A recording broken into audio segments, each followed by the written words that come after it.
Hey everyone, welcome to your online cafe. Hope everyone is staying safe and healthy and fine because pretty much everything is open up now. So we just got to be responsible and move on with life. Mm, before we get on to the show, I just have a few quick updates and then we can carry on. So next week, I'm taking a break. I'm actually heading to the mountains. I'm heading to Kumau and I'm so excited about it. I'm taking the whole week off. So I will be, and I won't be doing the Blue Mug chat on Thursday and your online cafe on Sunday, this coming Sunday. But I will be back the following week with some more interesting conversations for you. But I will keep in touch with you. I'll actually post some nice pictures of the Nanda Devi hills and the mountains. So I will keep in touch with all of you.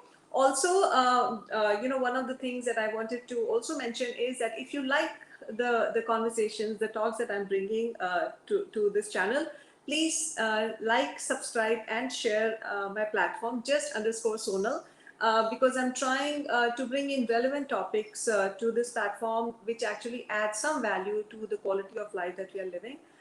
This particular aspect, the Your Online Cafe, is also an effort in creating the mental health awareness, which is quite needed in India. It's a step forward. So please help me build this community. Please like, share, and subscribe, and share it with your friends and family if you think it adds value to your life in any possible way. Our today's conversation is anxiety disorder, causes, symptoms, effects, and how to handle them. And Dr. Vimal Kumar will be with us shortly, and she will give her insight into this. I was actually reading a survey that was done. That was the last survey done actually in 2017, which said that one out of every seven Indian is actually suffering from either anxiety or depression. It's one of the most prevalent mental health disorders in India, and it largely still remains unaddressed because a lot of times we don't even know that we are actually suffering from it. So that's why we have this platform, so that at least when you hear Dr. Vimal talk about the symptoms, we can at least know whether there is a need to address, whether there is a need to see the counselor. And we all go through anxiety is it's a very common emotion, and we all go through it, when we are facing a tough situation in our life, or we are actually making a big decision, or right before exam, or right before you face the camera. So we all have bouts of anxiety, which is a very positive emotion, because it's a way for our mind to tell us to be prepared for a stressful situation. But if anxiety and fear overtakes your life, and it starts affecting your everyday life, your relationships, your work, your career, then there is something to be careful about, and that's why we have this topic. And Dr. Vimal will actually give us causes, symptoms, effects, and how to handle various situations and symptoms. So let me bring her with us in the studio, and let's move on. As always, I would encourage you to ask questions, because it's a the conversation that we have is very generic, as Dr. Vimal always says, because we can't really get into specific situation and specifics. But if you have a particular question, please feel free to ask, and we would be very happy to actually take them up. So let me bring in Dr. Vimal. Hi, Hi, Vimal. Sonal. Hi, Welcome. viewers. Hi. Thank you. Good. Always good to have you back in this nice Sunday evening. Now the winter is setting in. At least I feel that the winter is just about setting in. Yes, it is. I so look forward to winters, and thank God the winters end Yes, after the heat that we have gone through for months. for once. Yeah. Also, Yes. life seems to be coming back to normal. Although I mean the cases still are nowhere to be in a decline, but life is still coming back to normal, because I guess people have realized that we can't be in isolation. So we just got to be responsible, and you know responsible for us, responsible for others, and just take it as it comes and move on with life. Yes, for sure. Externally, the life has moved on. Internally, I think at some level the shift has happened for everyone. The lockdown has been a big event in our lives. Some have used it to their advantage and have come out more empowered and more insightful, whereas others are still struggling to get there, and are going through their own questions, fears. So, well, um, but there is a change, there is a shift internally, for sure. But yes, on the outside, things are pretty much back to normal. And with that, cheers for the coffee. To your online cafe. I hope everybody has their chais and the coffee so that we can go ahead with the. I just had actually, I was wondering, Vimal, have you seen an increase in the mental health conditions during the pandemic? Has that affected the way of life? Yes, I have. I have seen an increase. I have also seen that people are, um, they want to work their issues out, and for some people, I think the realization is because there is lesser to do. People are looking inward. Like, so it actually begins with eating healthy, exercising, and thereby when it comes to the emotional and mental plane, they are also looking into the possibility of feeling, becoming the better version of themselves, or at least, let's say, the next best version of themselves. So, moving ahead with today's topic, let's, as always, start with the basics. What is anxiety? Um, Anxiety, like you said in your introduction, is one of the most prevalent feelings, one of the most prevalent emotions, especially in our culture. But to to begin with the definition, um, so emotions live in the body and thoughts in the mind. And so the content of our thoughts determines the way we feel. At times we may not be aware of what we are thinking, and yet it is in those times that the body reveals the content, because the feelings of worry or dread in anticipation of some future um, a bad outcome creates anxiety. So we can say that anxiety is a mental state of both distress and arousal, set off by sensing uncertain danger.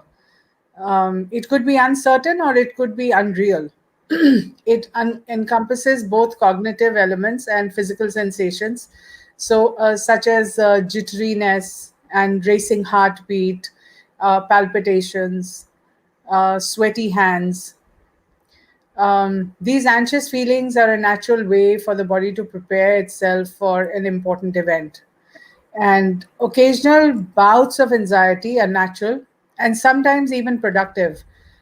Not all anxiety is bad, because the anxiety we experience before an exam, for example, or an interview, it helps us to prepare better, by signaling. So, anxiety often signals that something isn't quite right, and it can help people avoid danger, and make important and meaningful changes. Anxiety also helps to for people to listen to their doubt when they're making a decision, and doubt often usually means no. So it saves them from making wrong choices.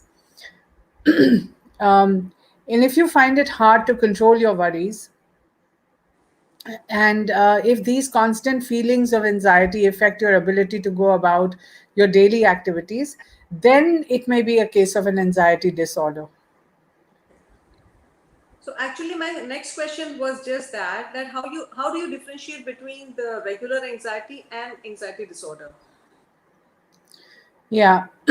So the regular anxiety is things like worrying about bills, job interviews, tests, or other important events. It's with a sensation of butterflies in your stomach before a public performance or a big meeting. Um, that's so I'm talking about regular anxiety first, and also the fear of a dangerous object, place, or situation. For instance, a stray dog barking at you on the street, um, and some sort of sadness or worry immediately after a traumatic event, such as loss of a loved one. Um, Maintaining hygiene personally and in your surroundings can also create some sort of anxiety. Breaking into a sweat before a big match, that is regular anxiety. So the anxiety disorder is different because that is consistent, constant worry and excessive worry for no apparent reason, making it difficult for the person to perform day to day activities. So, I guess you could say that when it becomes a disorder, or it is a disorder, then it comes in the functioning of day to day. So, like I said, in the regular one, you may break into a sweat before a big match, but once you're in the match and after the match, there is no anxiety. But if it's a disorder, it'll be constant. Fear, and also fearing any social or performance related situations in which you may be exposed to possible scrutiny by others.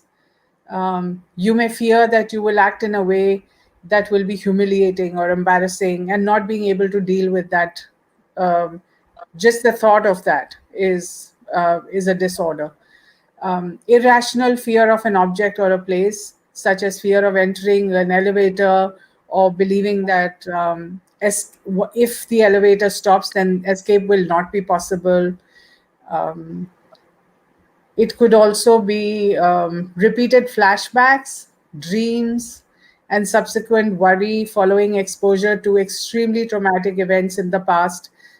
Could be abuse, could be a one off event, could be an accident. Performing excessive and repetitive cleaning and rearranging things and objects around you, like checking the doors before you go to sleep every night. I'll explain the types of anxiety disorders later, but I'm giving you the difference between experiencing anxiety in different ways for now. Repeated panic attacks, along with nervous feelings like I'm going to die. Um, this anxiety usually happens for no apparent reason, and it is constant. And it could also be anxiety about having another attack, like about having another panic attack, for example. So that's how the differentiation is made. However, yet again, this is generalized information, and it is for the sake of spreading awareness, and becoming a little bit more informed about what we may be experiencing. This talk between me and Sonal holds no specific content whatsoever. Now, what are the different kinds of, as you were just mentioning, what are the different kinds of anxiety disorders? Uh, so the different kinds are, see, anxiety disorders manifest in different ways and are often diagnostically distinct. So the one of the most common is the generalized anxiety disorder, which is usually referred to as GAD. This is a chronic state of severe worry and tension, often without any provocation nor reason. People suffering from GAD experience excessive anxiety and worry about various events and situations. They have difficulty in controlling anxiety and worry, along with restlessness and feeling keyed up or like edgy all the time. जिसको हम हिंदी में बेचैनी कहते हैं. Very heightened experience of बेचैनी, restlessness. Such people are not worried about. eh, Again, when it's a disorder, it is not triggered by a reason or a particular event, and there is no specific trigger. That is why it is a disorder. The other kind is the panic disorder, which refers to sudden and repeated panic attacks, episodes of intense fear and discomfort that peak with a few minutes. Like it comes and it goes. but the few minutes are super intense. People with panic disorder suffer from panic attacks that are uncontrollable and include a range of physical symptoms such as dizziness, shortness of breath, and excessive perspiration. It could also sometimes, after the panic attack, some people have experienced body aches as well, feeling extremely exhausted um, after the panic attack. So there are symptoms that are experienced within the time the panic is on, and there's some symptoms which come after the panic attack is over, which is like the aftermath of the attack.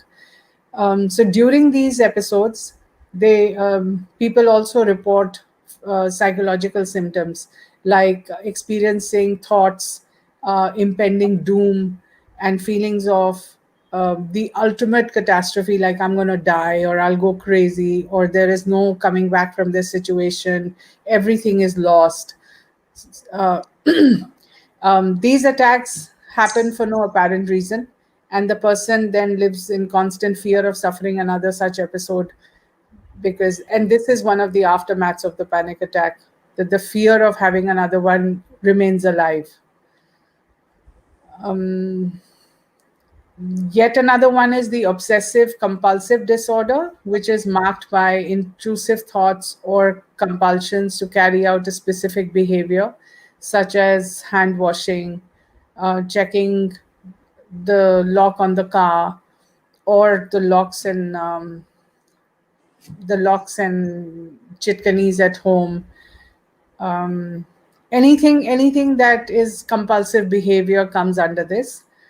It's called obsessive compulsive because the obsessive refers to the thoughts and the compulsive refers to the behavior that accompanies the thought. So people with OCD have constant thoughts and fears that trigger anxiety. They relieve this anxiety by performing the certain actions repeatedly. And for instance, a very common one of this is like the fear of germs and contamination. And so the washing of hands is frequent, and it's also like each time there is washing of hands, it could also be very intense and thorough washing of hands. Um,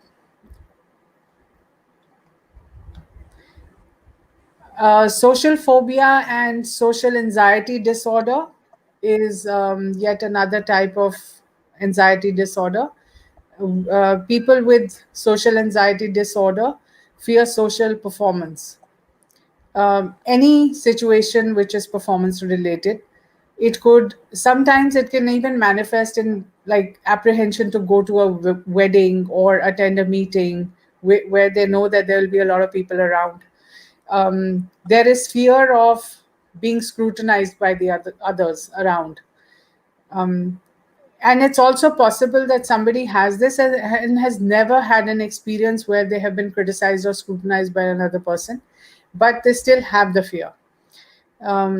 They People who have this have an intense fear that something they do or say will lead to their humiliation or embarrassment, and they're unable to handle everyday situations such as making small talk or even eating in public can become an issue. It's quite a difficult thing to live with if somebody has this. A fourth kind is the post traumatic stress disorder.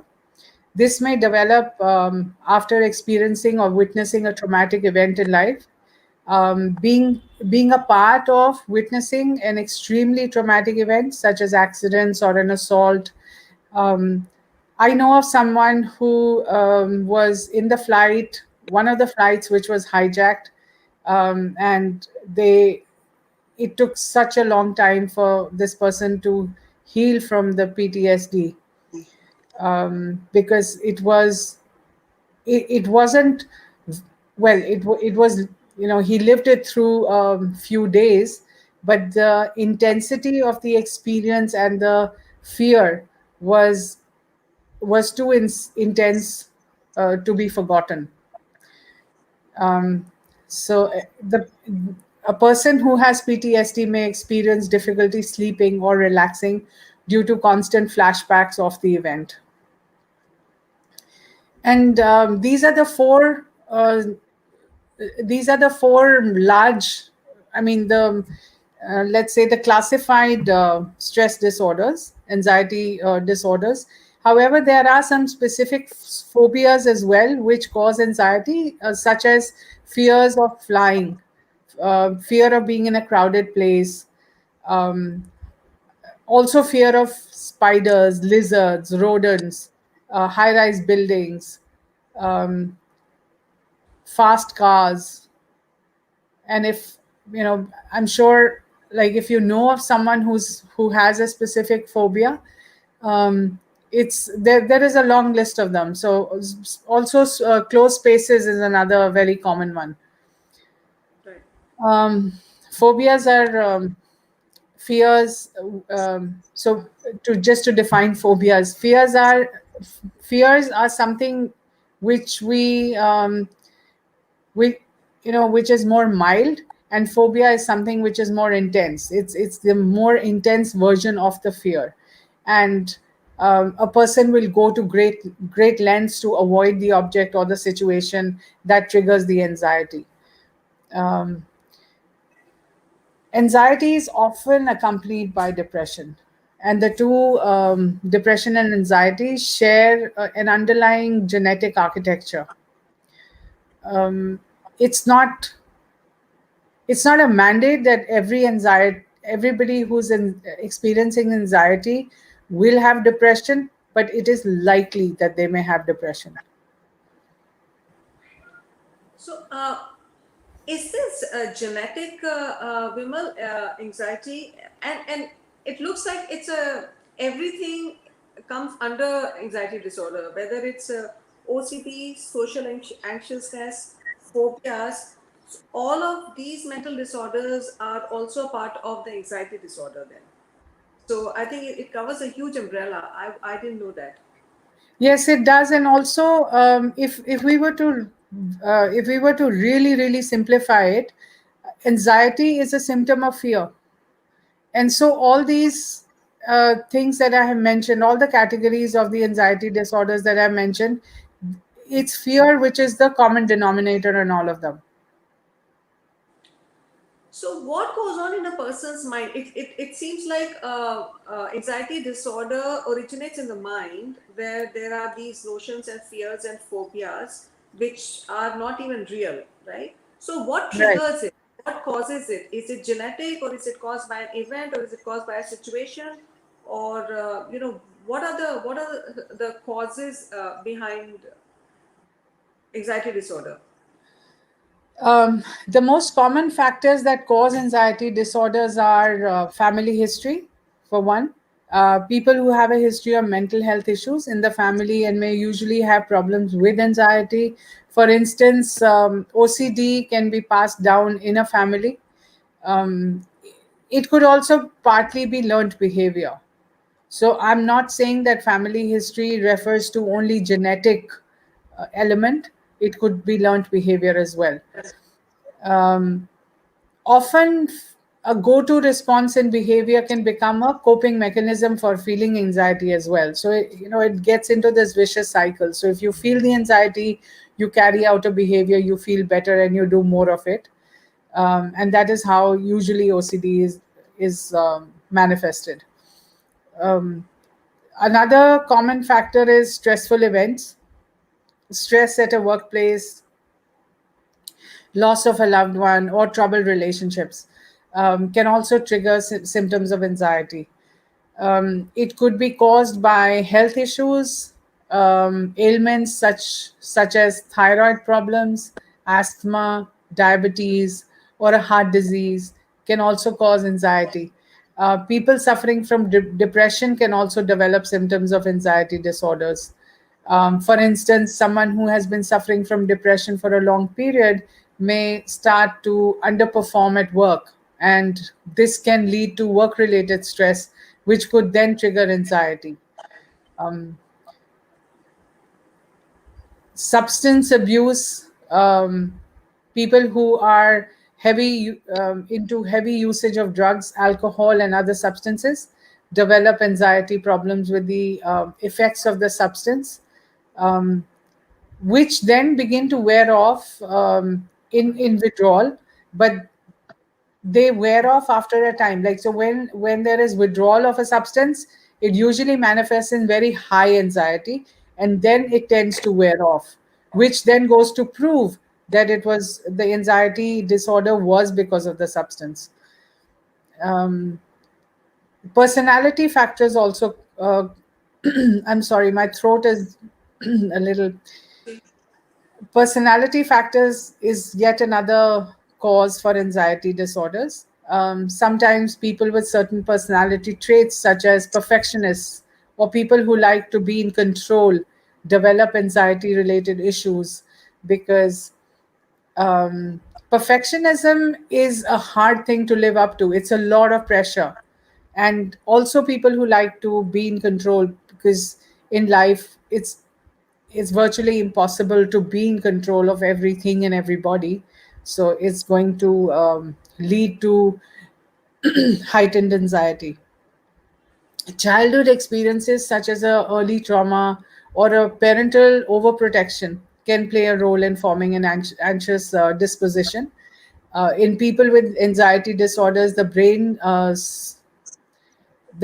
that controls the threat response seems to go awry, and amygdala, uh, the amygdala, which is a structure that detects danger, can become overactive, triggering a threat where none really exists.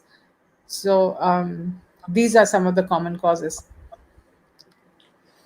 If it's a learned behavior, like you said, that some of it could be learned behavior, is it possible for a person that over a period of time, if the situation changes or if the circumstances changes, that they can actually get over the disorder with just a lifestyle change or something? Or um, Yes, if it is a learned behavior, therapy, with therapy, it can be taken care of. Basically, if the person is made aware that this is learned behavior and there are other options to cope with the anxiety that they are trying to deal with with a specific behavioral ritual, yes, it can be taken care of. okay. And did we talk about the symptoms at all? Like, what are the symptoms for an anxiety disorder? How can we know that a person is actually suffering from that disorder? Yeah. So some common anxiety symptoms are increased heart rate and heavy breathing. When there is restlessness, people can feel edgy and irritable. There's difficulty in concentrating or controlling their emotions.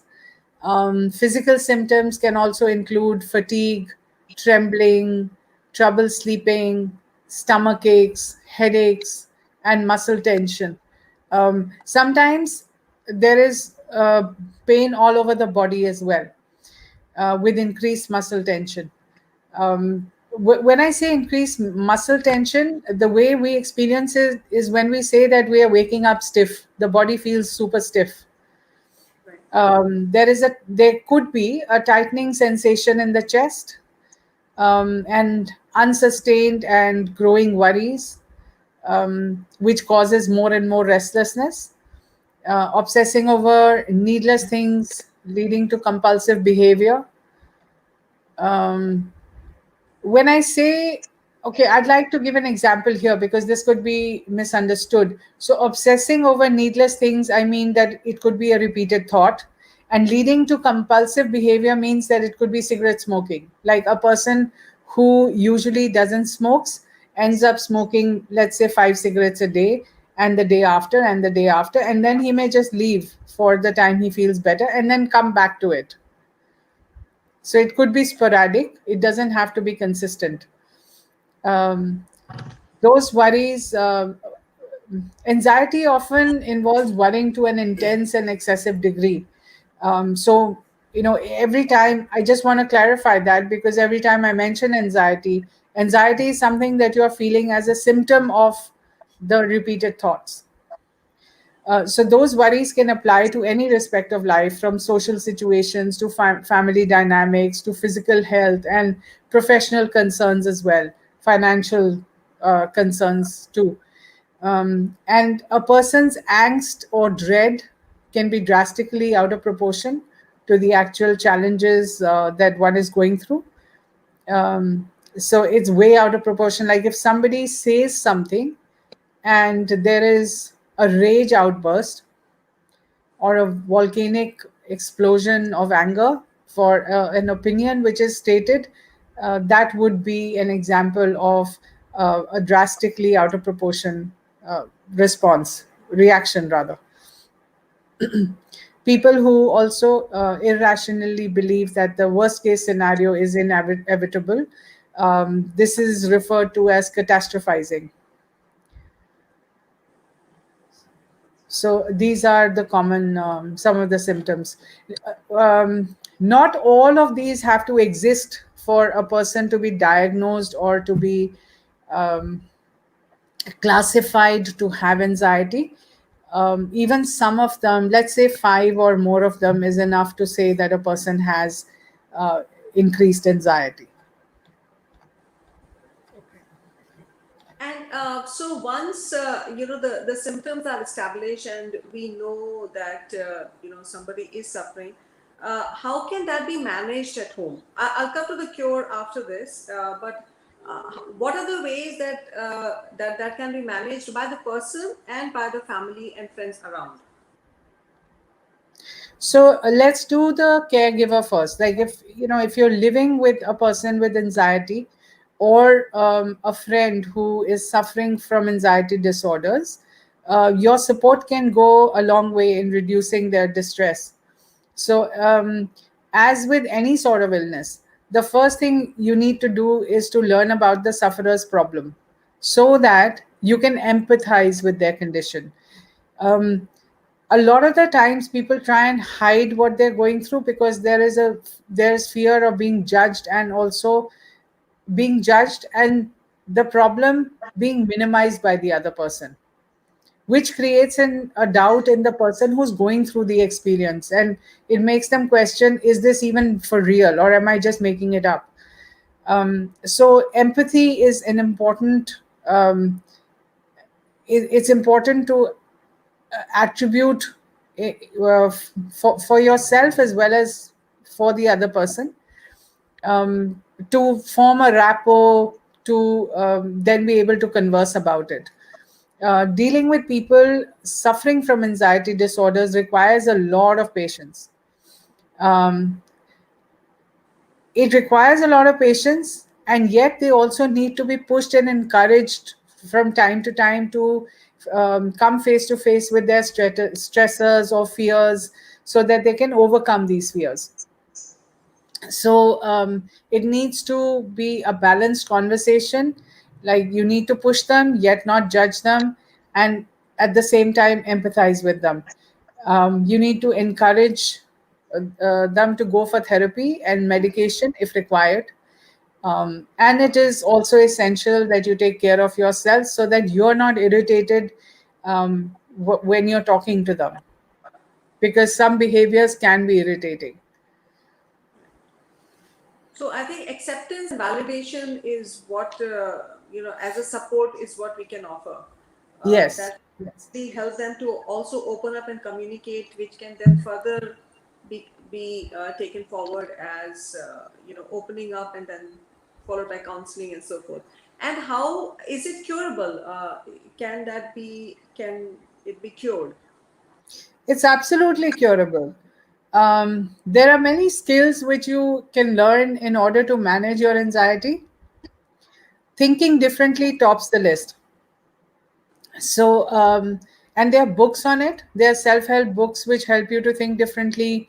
Therapists are available. There is information online that you could check and kind of follow some of the instructions that they give you. There are apps for the phone which help you to manage anxiety. Um, there are also some talks and webinars happening which could give you more information on it.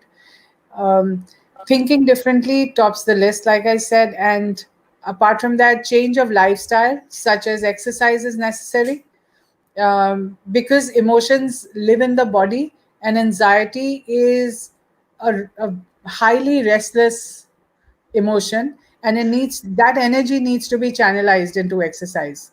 Otherwise it just resides there, and then it causes more and more restlessness. So it's important to fatigue yourself out in a productive manner.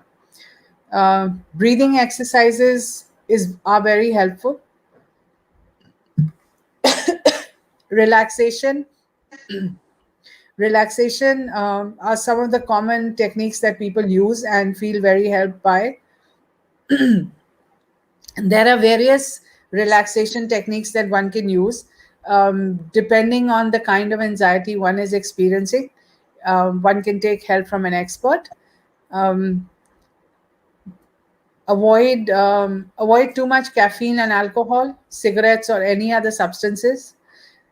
Eating on time and eating balanced is very useful, because with anxiety one can easily develop a habit of binge eating, or avoiding to eat out of fear, and that can become a coping technique, and that can lead to having a eating disorder. um, Trying to manage anxiety by yourself can be quite challenging, especially if you're experiencing a lot of discomfort and unease. So it's a good idea to reach out to a professional, um, and take advice or take some guidance or seek therapy, depending on how much and what is the kind of anxiety that you are experiencing. um, I just To add to the list, yoga and meditation are contribute to reducing anxiety as well. I think yoga, meditation, and mindfulness.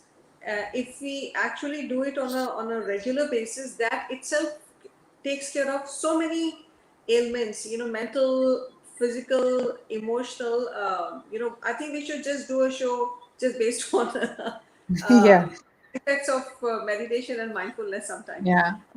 One of the interesting things that you just mentioned, Vimal, was there are some apps that can actually help you self-regulate your thoughts. What are, like, do you know of? It's not a promotion, but do you know of any apps that are good that people can use? I was not aware of that.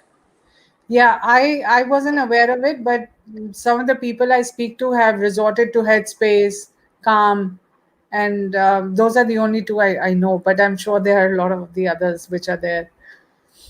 Okay, so they Yeah. actually help you kind of relax and calm down and regulate your thoughts and be mindful and Yes, stuff. like I said, I haven't checked it out, but I have been informed in conversations that they have some guided medication meditations, and they also have some exercises.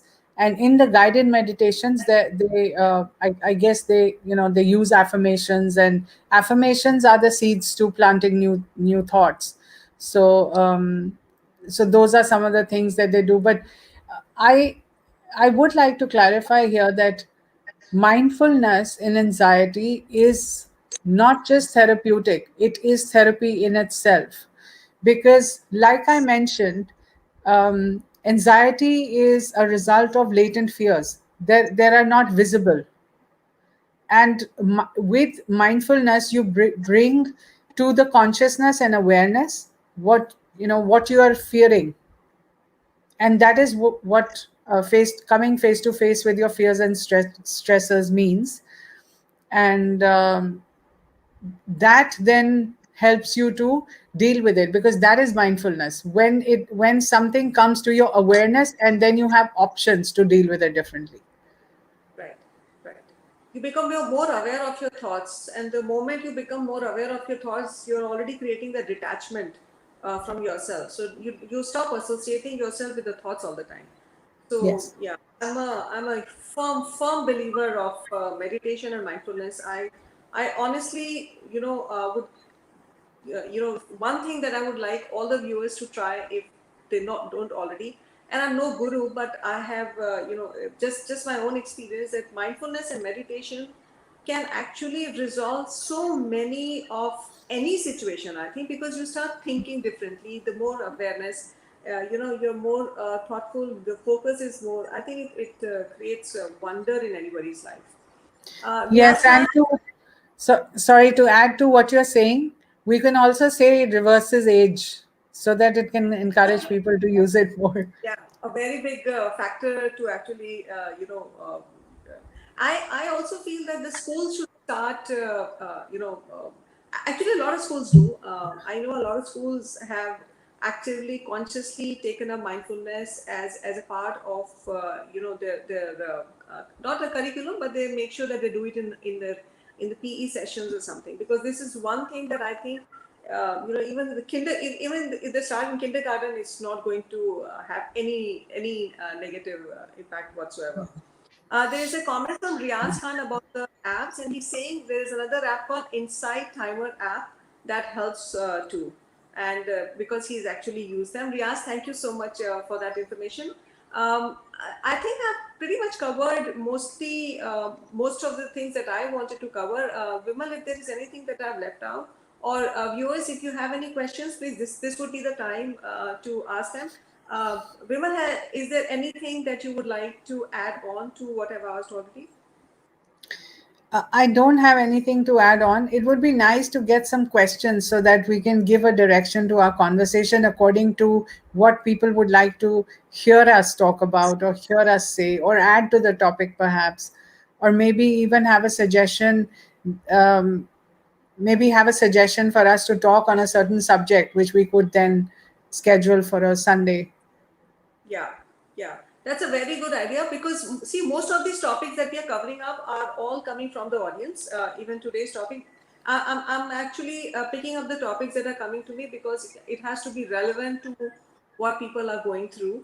So if there are, and as you said, it seems like anxiety disorder is a very vast subject to deal with. So if there are any specific like OCD or social anxiousness. There are so many aspects to it, and if the viewers would like us to pick something, anything particular, please reach out to me, and we can actually talk about that. Not next week because, like I said, I'm on a break. The following week we can actually talk about them.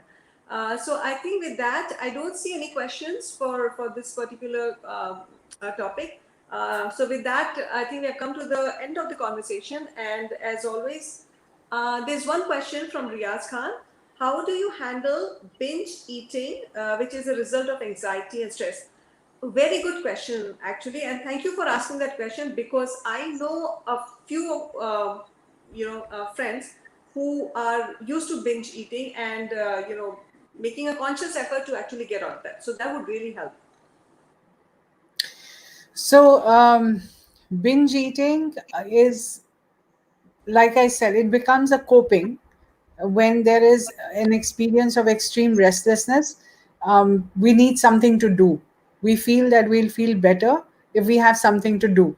And usually, not always, binge eating results in having an overdose of carbohydrates and sugar because Binge eating is a part of having carbohydrates and sugar. Like it, you crave because you have more of carbs and sugar in your blood, in no, your body. it's because, like, if the anxiety is restless. So Right. when there is when someone is experiencing extreme restlessness, we want something to do, and carbohydrates and sugar psychologically satisfy that need. Acha, okay, okay. It Okay, satisfies, satiates you. yeah. Okay. Which is again a myth because it doesn't, but that is the way we perceive it. Also, because of the way we have been brought up, there Yeah. is a lot of conditioning around having potato chips as a treat, or having sweets as a treat, or for having done something nice. So it's related, and sweets in our culture is related to a lot of celebration. It's ordained with festivities and goodness, like it's a reward for, it's used in pujas, it is used as a reward. When you get good news, you say acha meeta khana hai, ya mithai lao.